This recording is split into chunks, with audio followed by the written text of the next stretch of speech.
नमस्कार, मैं अमित और आप देख रहे हैं दोपहर की 5 बड़ी खबरें। केंद्रीय जांच ब्यूरो ने पश्चिम बंगाल और सिक्किम में पासपोर्ट घोटाला मामले की जांच के लिए छापेमारी की है। यह छापेमारी गैंगटोक समेत 50 विभिन्न इलाकों में मारी गई है। सीबीआई ने फर्जी पासपोर्ट और दस्तावेज जारी करने के मामले में अब तक सरकारी अधिकारियों समेत 24 लोगों के खिलाफ मामला दर्ज किया है। सीबीआई ने गैंगटोक में तैनात एक अधिकारी और एक बिचौलियों को हिरासत में लिया है। एफआईआर में दर्ज 24 लोगों में 16 अधिकारियों का नाम शामिल है। फिलहाल कोलकाता, सिलीगुड़ी, गंगटोक और अन्य स्थानों पर छापे मारे जा रहे हैं। तमिलनाडु के नागपट्टिनम और श्रीलंका के कांथेसंथुराई के बीच फेरी सेवा के उद्घाटन समारोह में प्रधानमंत्री नरेंद्र मोदी शामिल हुए। समारोह को संबोधित करते हुए पीएम मोदी ने नागपट्टिनम और कांगेसंतुराई के बीच फेरी सेवा के शुभारंभ को भारत श्रीलंका संबंधों को मजबूत करने में एक महत्वपूर्ण मील का पत्थर बताया है। उन्होंने भारत श्रीलंका के संबंधों पर कहा कि भारत और श्रीलंका संस्कृति, वाणिज्य और सभ्यता का गहरा इतिहास साझा करते हैं। हम भारत और श्रीलंका के बीच राजनयिक और आर्थिक संबंधों में एक नए अध्याय की शुरुआत कर रहे हैं। केंद्रीय मंत्री अनुराग ठाकुर ने कहा है कि भाजपा हर चुनाव को गंभीरता से लेती है।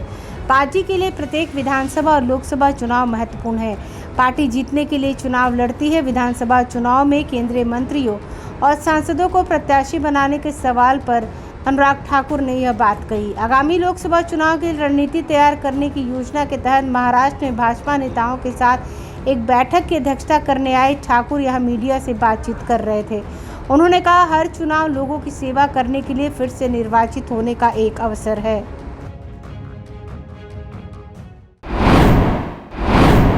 तेलंगाना राज्य सेवा आयोग के अभ्यर्थी ने टीएसपीएससी परीक्षा अधिसूचना के स्थगित होने के कारण अशोकनगर इलाके में आत्महत्या कर ली। अभ्यर्थी की पहचान प्रवलिका के तौर पर हुई है। उसने अपने हॉस्टल में कमरे में आत्महत्या की। प्रवलिका टीएसपीसीएस परीक्षा की तैयारी कर रही थी। वह इस बात से दुखी थी कि वह अपने घर वालों के लिए कुछ भी नहीं कर पा रही। इसी दौरान टीपीपीसीएससी परीक्षा अधिसूचना के स्थगित होने के बाद उसने अपनी ज़िंदगी खत्म करने का निर्णय लिया। आत्महत्या की खबर पाकर कई छात्र सरकार के खिलाफ सड़कों पर उतरकर प्रदर्शन करने लगे। उन्होंने पुलिस को भी शव ले जाने नहीं दिया।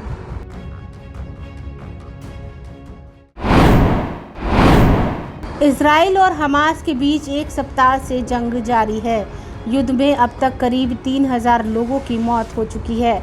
इजराइल में फंसे भारतीयों का दूसरा जत्था शनिवार को नई दिल्ली पहुंच गया है। ऑपरेशन अजय के तहत 2 शिशुओं सहित 235 लोग विशेष विमान से दिल्ली पहुंचे।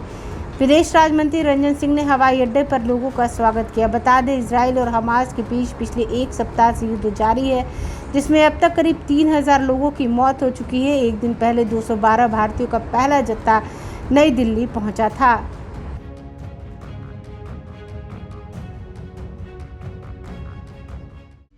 अगर आप भी अपने दुकान, प्रतिष्ठान, school, college, coaching centre, restaurant, cafe का विज्ञापन देना चाहते हैं, वो भी किफ़ायती दर पर, तो आंखें न्यूज़ 24 लेकर आया है आपके लिए एक सुनहरा मौका। आंखें न्यूज़ 24 न्यूज़ पोर्टल की दुनिया में बिहार का सबसे उभरता हुआ चैनल, जहां बिहार झारखंड से जुड़े तमाम बड़ी खबरें देखने को मिलती है। तो देर किस बात की, आज भी जुड़े आंखें न्यूज़ 24 के साथ। संपर्क करें हमारे व्हाट्सएप नंबर 8935876430 पर। क्या आप पत्रकारिता के क्षेत्र में अपना कैरियर बनाना चाहते हैं? तो आज ही Royal Ashoka Institute of Mass Communication and Journalism में अपनी जगह सुनिश्चित करें। आर्यभट्ट ज्ञान विश्वविद्यालय पटना से मान्यता प्राप्त 100% प्लेसमेंट के साथ royal Ashoka Institute of Mass Communication and journalism नामांकन जारी है। हमारा पता है DS/16 गायत्री मंदिर के समीप, कंकड़बाग, पटना 8,20,000। आप हमें संपर्क भी कर सकते हैं। हमारा मोबाइल नंबर है 9955456126।